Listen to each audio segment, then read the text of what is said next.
the ideas about who we are, what it means to be alive in this world, about how we should live in it, behave towards others, and about what really matters and what really doesn't. Even the cat in the hat. It did not surprise me years later as an adult to discover that Dr. Seuss was also a political cartoonist. He was a noted anti-authoritarian and an anti-fascist who, during the Second World War, made cartoons like this. He really did believe in a radical notion of freedom, in which existing power structures must always be questioned, if not mocked mercilessly, in which we must always discover who we are and how we should live anew. Dr. Seuss, or Theodore Seuss Geisel to give him his full name, once told an interviewer, "I'm as subversive as hell. The Cat in the Hat is a revolt against authority, but it's ameliorated by the fact that the cat cleans everything up at the end. It's revolutionary in that it goes as far as Kerensky and then stops. It doesn't quite go as far as Lenin." I think very similar ideas informed another book that changed my life. This one is The Little Prince by Antoine de Saint-Exupéry, translated from French into English by Catherine Woods. This was my mum's favourite book. We read it together so many times, every night. It felt absolutely natural when I realised I knew what those marks on the page meant. I knew the sounds they represented, the meanings that they encoded, and I could now decode them on my own. Again, my mum never sat me down and said, "Now we are going to learn how to read." She never said, "I'm going to teach you grammar and syntax." She certainly never said, "This is a fronted adverbial." She just shared her favourite book with me, a book she genuinely loved herself, and never got tired of rereading. And as if by osmosis, I learned the book, and through this book, I learned to read, and learned to think. Because like the Cat in the Hat, The Little Prince urges its readers to take nothing for granted, be open to anything, and question everything, right from its opening image, which appears to be a hat, but is in fact a boa constrictor swallowing an elephant. Question everything. Many years later, as a student studying politics, I came across this idea again in John Stuart Mill's classic text on liberty. It's the basis of his philosophy. Mill believed questioning everything was the foundation stone on which liberty was built. I already knew this. Saint-Exupéry had given me the idea, in a way that even a 5-year-old could grasp and never forget. Now, once again, my mum didn't read The Little Prince to teach me political philosophy. She didn't read it to me as anything educational at all, to give me a head start or hothouse me. There was no practical outcome she was really looking for here. It was, again, shared pleasure. It was fun. But it turns out, fun is the best way to learn to read. I want to make something very, very clear here, because I think it's often misunderstood. When I say that reading was fun, I do not mean we didn't take reading seriously. I mean it was the most serious thing there was. Do you remember how intense, how deadly serious childhood fun could be? You certainly will if you still read for pleasure, because reading for pleasure, like reading for writing, is exactly that kind of fun. It's the pleasure of full engagement, the pleasure of using all your capacities, intellectual, emotional, imaginative, using your whole heart and mind and soul. This exercise of imagination, I think, goes very, very, very deep. In his book *Sapiens: A Brief History of Humankind*, the historian Yuval Noah Harari asks how it was that human beings were able to work together to build civilizations and do all the things they have done. The secret, he writes, was probably the appearance of fiction. Large numbers of strangers can cooperate successfully by believing in common myths. Any large-scale human cooperation is rooted in common myths that exist only in people's collective imagination. Imagination, he argues, is humanity's central trick. It enabled every revolution: cognitive, agricultural, industrial, scientific, artistic, political. Imagination lets us conceive of other realities and how we might bring them about. It lets us imagine how the world might look to somebody else, and that's what enables empathy. Imagination might look like play, it might feel like fun, and it is so pleasurable, precisely because it is so important to us. And stories are the way we exercise imagination. They're the way we train it, the way we develop it. And that's all children are doing, I think, when they're reading stories. Maybe that's why Albert Einstein once said, if you want your children to be intelligent, read them fairy tales. If you want them to be more intelligent, read them more fairy tales. Because once you can read, you can, in principle, read anything. I remember the excitement of discovering the dictionary, a book that would unlock every other book. This was amazing. This was a complete liberation. I was an adult now who had no limits. I could read anything if I applied myself hard enough. Reading was a skill that could unlock any other skill for me, and I had access to it now. I think different books do this for different children. There is no one right book for every child. Of course there isn't. There isn't even one right kind of book for every child. It could be fiction that does it for you, but it could be non-fiction. It could be prose, it could be poetry. It could be a book with lots of illustration, or absolutely none at all. Everybody is different. But I really do believe that there is a book for everyone out there, if you can only find it. Because everyone, all of us, we're all interested in something. Whatever it is you're interested in, there will be something written about it, and that will be the thing that unlocks reading for you. Francesca Simon, an author whose books have unlocked reading for millions of children, has had some very interesting insights into this, which I like so much, I want to quote in full. I believe passionately, she said, that kids should read what they want, and that kids learn to read in lots of different ways. My brother, a keen coin collector, learned to read by poring over coin catalogues. My son Josh, who was slow to learn, finally became fluent through Monopoly chance cards and computer games because he was convinced we were cheating and wanted to double check. They both found things they wanted to read that were important to them and that made it worth a slog. She's absolutely right, isn't she? And I think what this means is that we have to enable every single child to find the things that will unlock reading for them. Even if we, as adults, can't always see the value in some of those life-changing books. Big part of my childhood, one that I don't talk about very often, but a big part of the childhood of many boys my age was Willard Price's series of adventure books. A series about children who collect animals for their father's zoo. I loved these books when I was a kid. I devoured them insatiably.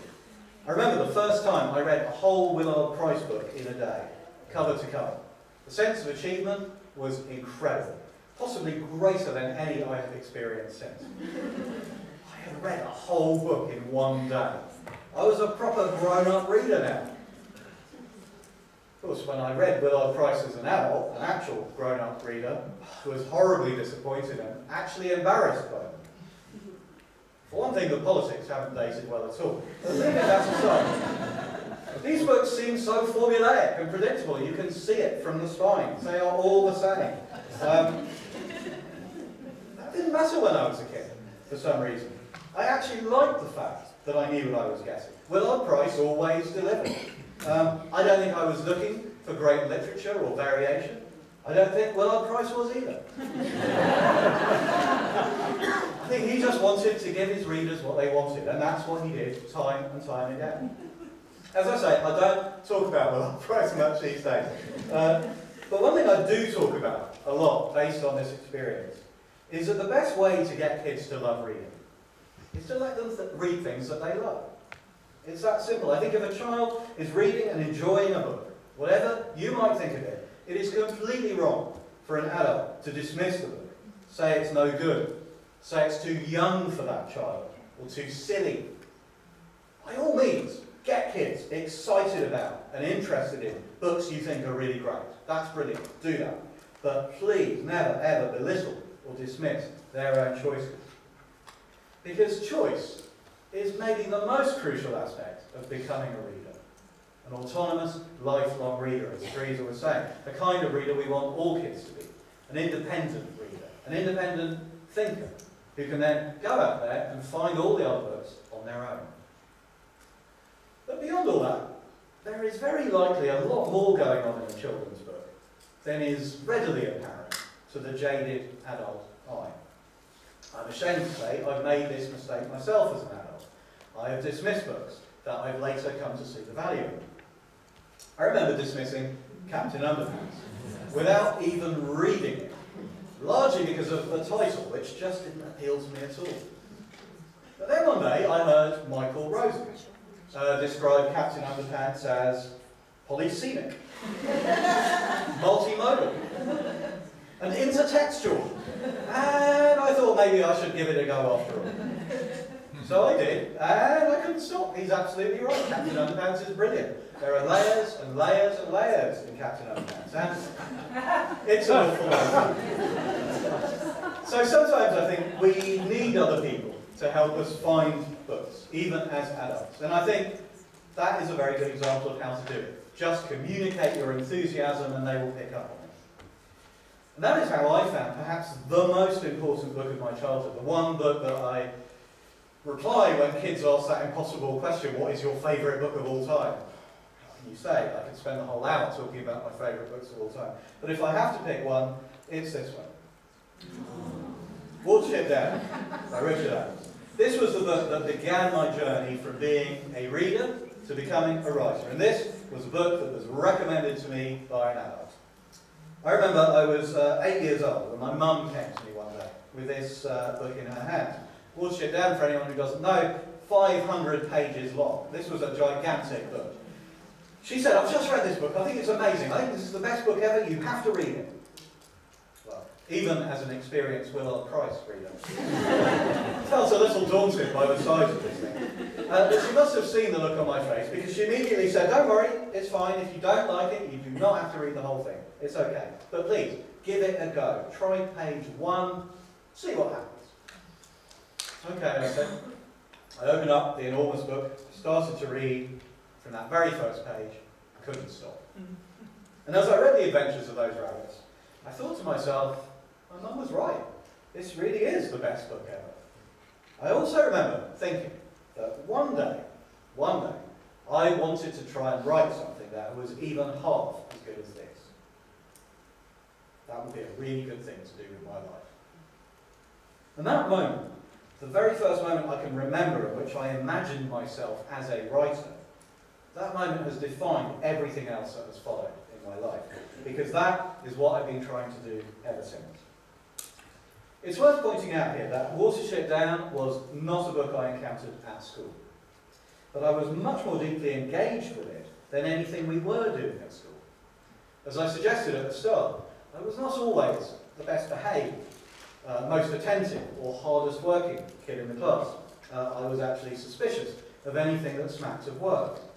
And in my school, back in the 1970s, schoolwork meant silently taking notes while the teacher dictated them and then regurgitating them in a test. I do remember though, there was one teacher who did things a little bit differently. On a Friday afternoon, when everybody was bored and tired and fighting, this teacher would just stop everything and read to us from a book. He used to like reading ancient Greek and Roman myths, stories of gods and goddesses, heroes and heroines, terrifying monsters. I was absolutely enthralled. Those lessons I didn't say a word, I was totally engaged, so was everybody around me. Now that teacher never tested us on these myths. There was no exam at the end of it.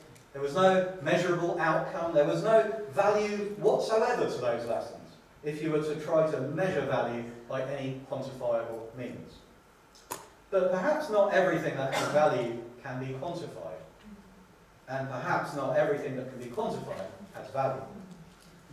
Those lessons might not have passed an Ofsted inspection, but they were the lessons I most looked forward to at school, and they have always stayed with me.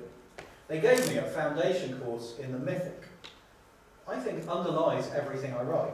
Without that teacher, those books, those lessons, I would never have written the books I have written. Around the age of 11, I think I decided I no longer wanted to read children's books. This was because I didn't view myself as a child anymore. I felt fed up with being patronised by people who thought children were stupid because we were young. So I thought children's books, no, they're not for me anymore. I read grown-up books now. Looking back, that's a terrible shame, because it meant I missed out on some of the very greatest children's literature, which I was just about ready to read. As a kid, I totally missed out on Susan Cooper. I never read The Dark is Rising books. I missed out Alan Garner, who I would have loved. Ursula Le Guin, who would have been my favourite author. She became my favourite author when I was lucky enough to discover all of these and more at university. My friends and I rediscovered children's books. We discovered that children's literature, in fact, was far richer, far deeper, far more rewarding than all the grown-up literary fiction of the day, the kind of thing that used to win the Booker Prize. When I reread Watership Down, I thought it was even better than I had as a kid. At 8, I'd seen this thrilling story about rabbits, an adventure story about rabbits trying to survive in the wild. And now I could see this was really a story about us. It was a story about humans, the big questions of human life. Who are we? Where do we come from? Where do we belong? How should we live? What matters? The book was still thrilling, but I now saw it was full of thrilling politics, philosophy, mythology, as well as action and adventure. It dealt with the most profound themes imaginable, but it did it in a totally accessible and page-turning way. This, I remembered, was what I wanted to write. I wanted to write books that could be read and loved at any age. Books that would be fun and exciting and pleasurable, but that would have other levels too, dimensions that meant they would resonate in other ways at other ages. So with my first book, Bar Jack Paul, I wanted to write a thrilling, page-turning, unput-downable story about a cat doing martial arts. I wanted to write a story about a cat becoming a great warrior, full of all the fights and training scenes that I loved in movies and comics, but I could never find in books. But at the same time, I did want to write a story that dealt with those big questions that ran through all my favourite childhood books, those questions of identity, belonging, meaning that are so important to all of us. I tried to put all of that into Bar Jack Paul. With Phoenix, my most recent book, I wanted to write a great big sci-fi space epic. I wanted to write something as exciting and pleasurable as Star Wars. It hadn't really been done in children's literature. I wanted to use ideas from astrophysics, about